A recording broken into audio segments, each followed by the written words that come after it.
Бұл бөлімде 870 салық есеп нысанын қалай тапсыруды үйренеміз. 870 бұл қоршаған ортаны ластағаны бойынша тапсырылатын салық есеп нысаны. Егер де сіз кәсіпорныңыз үшін, мысалы көліктеріңіз үшін бензин немесе газ қолданатын болсаңыз, сіз автоматты түрде 870 формасын тапсыруға міндеттісіз. Ол үшін біз алдыңғы бөлімдерде списание тауарларды есептен шығаруды үйренген болатынбыз. Сол списаниядағы деректер бойынша қанша литр газ, қанша килограмм газ, қанша литр бензин жаққандарыңызды жазып алуларыңыз керек. Бізде номенклатура склад, списание ТМЗ. Біз жанармай тоғысынан жауапкершілігі шектеулі серіктестігінен 500 литр бензин алған болатынбыз. Алғашқы айда 200, екінші айда 200, үшінші айда 100 литр жақтық. Жалпы 3 айда 500 литр бензин жақтық.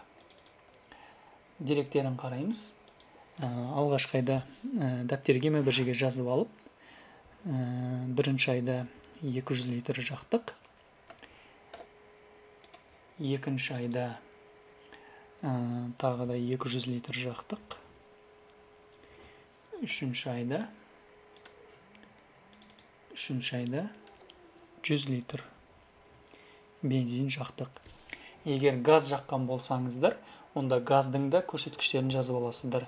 Менің жағдайымда тек қана бензин ғана жағылды. Сол себепті 870 салық есеп нысанын тапсырамыз. Мен өзіме арнайы 870 салық есеп нысанын тапсыру үшін өзіме арнайы формула жасап алғанмын. Бұл формуланы курсқа арналған материалдар тізіміне енгіземін. Сол жерден жүктеп алсаңыздар болады.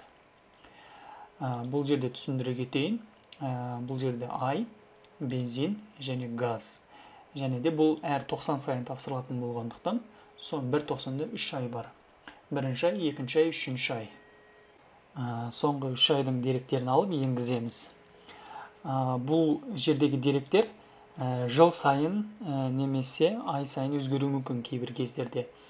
Мысалы МРП дәл қазір 3180 теңге болып отыр. Бұл көрсеткіш жыл сайын өзгереді. Бұны жаңалықтардан қарап, салық комитетінің сайтында және де бухгалтерлік сайттарда бұл деректердің барлығы жазылып тұрады. Сол деректерге сәйкес бақылап отырасыздар. Мысалы газдың ставкасы 0.35, бұл да жыл сайын өзгеруі мүмкін.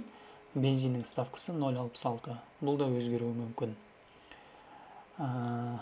Енді біз бензиннің деректерін енгіземіз. Алғашқы айда 200 литр жақтық, екінші айда 200 литр, үшінші айда 100 литр, жалпы 500.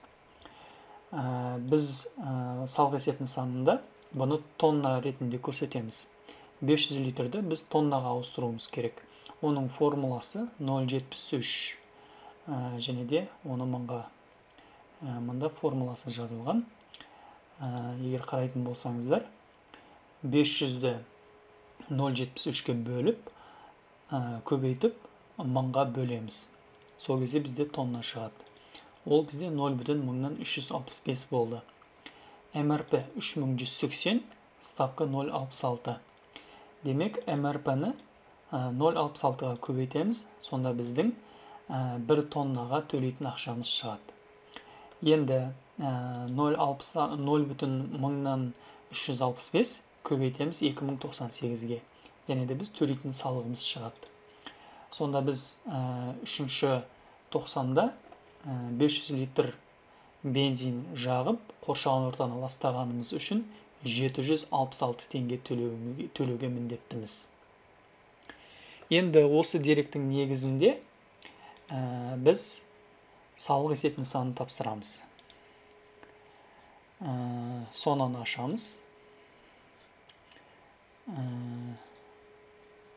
870 салық есеп нысанын таңдаймыз. Заполнить ФНО. Квартал 93-ші квартал. Окей басамыз. Бұл салық есеп нысанын тағы да ескере кетіңіздер. Егер алғашқы рет тапсырып жатсаңыздар, первоначальный болады. Егер кезекті тапсырып жатқанда, бұл очередная болады. Біз бұны алғашқы рет тапсырайын деп жатырмыз. Сол себепті первоначальный таңдаймыз.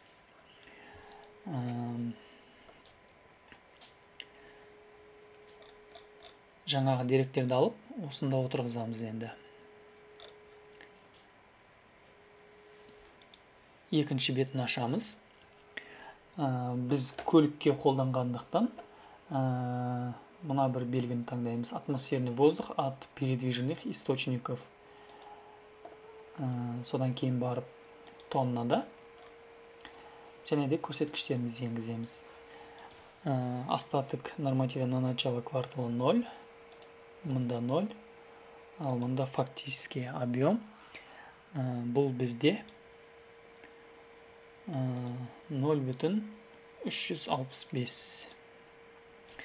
0,365 енгіземіз. Ставка платы. Бұл бізде ставка платы болады 2098 теңге. 2098,8. 2098.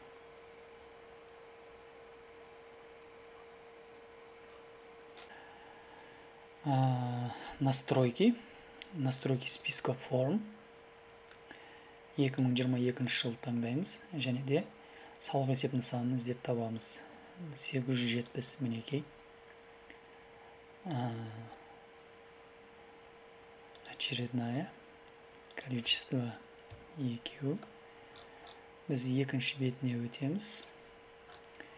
Бензинге қатысты. В атмосферный воздух от передвижных источников. Осыны таңдаймыз.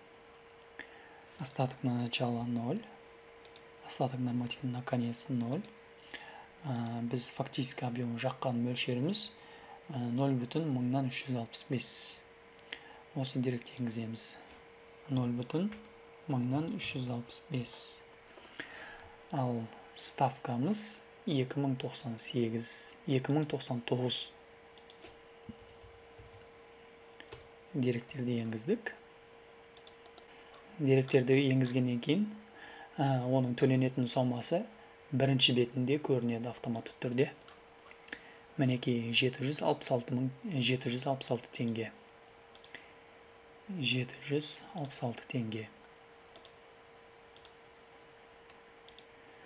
Осылайша УГД-ның номерін жазып, салық комитетіне жіберетін боламыз.